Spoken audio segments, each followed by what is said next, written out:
चलिए सीधा रुख कर लेंगे जहां कांग्रेस वर्किंग कमेटी की प्रेस कॉन्फ्रेंस जारी है। असम के मुख्यमंत्री और मध्य प्रदेश के पूर्व मुख्यमंत्री के नेतृत्व में भाजपा के खतरनाक रूप से विभाजनकारी और जहरीले ध्रुवीकरण अभियान को पूरी तरह से खारिज कर दिया है। कांग्रेस कार्य समिति जम्मू कश्मीर की जनता को स्पष्ट तरीके से एनसी कांग्रेस गठबंधन में विश्वास जताने के लिए धन्यवाद देती है, यह स्वीकार करते हुए कि हमारा अपना प्रदर्शन बेहतर होना चाहिए था। हमारी पार्टी जम्मू कश्मीर को पूर्ण राज्य का दर्जा बहाल करने के लिए दबाव बनाना जारी रखेगी। कांग्रेस कार्य समिति यह भी स्वीकार करती है कि हरियाणा में पार्टी का प्रदर्शन सभी उम्मीदों के विपरीत रहा है। बहुत सरल शब्दों में कहें तो कांग्रेस को राज्य में भारी अंतर से सरकार बनानी चाहिए थी, लेकिन ऐसा नहीं हुआ। राज्य में चुनावी गड़बड़ियों ने नतीजों को प्रभावित किया है, जिन्हें नजरअंदाज नहीं किया जा सकता।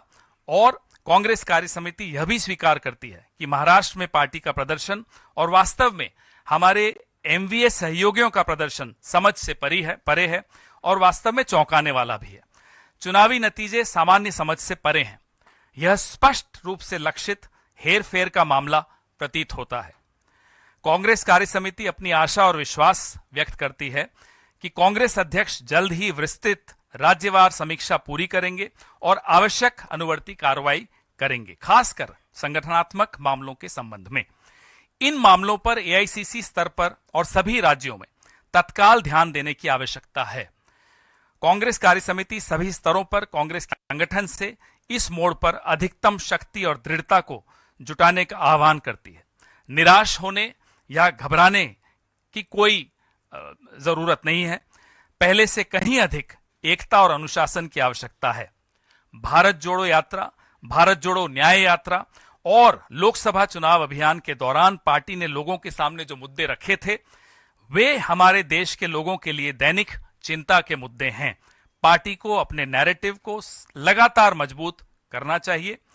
इसमें पूर्ण सामाजिक न्याय सुनिश्चित करने के लिए जाति जनगणना, अनुसूचित जातियों, अनुसूचित जनजातियों और ओबीसी के लिए आरक्षण पर 50% की सीमा को हटाना, राजनीतिक संरक्षण के माध्यम से अर्थव्यवस्था में बढ़ते एकाधिकार पर नियंत्रण और निरंतर मूल्य वृद्धि और बढ़ती बेरोजगारी शामिल है।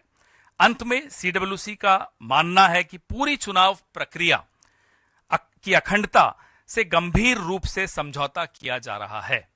स्वतंत्र और निष्पक्ष चुनाव एक संवैधानिक जनादेश है, जिसे चुनाव आयोग की पक्षपातपूर्ण कार्यप्रणाली द्वारा गंभीर सवालों के घेरे में लाया जा रहा है। समाज के कई वर्ग निराश और बेहद आशंकित हो रहे हैं। कांग्रेस इन जन चिंताओं को एक राष्ट्रीय आंदोलन के रूप में उठाएगी। धन्यवाद।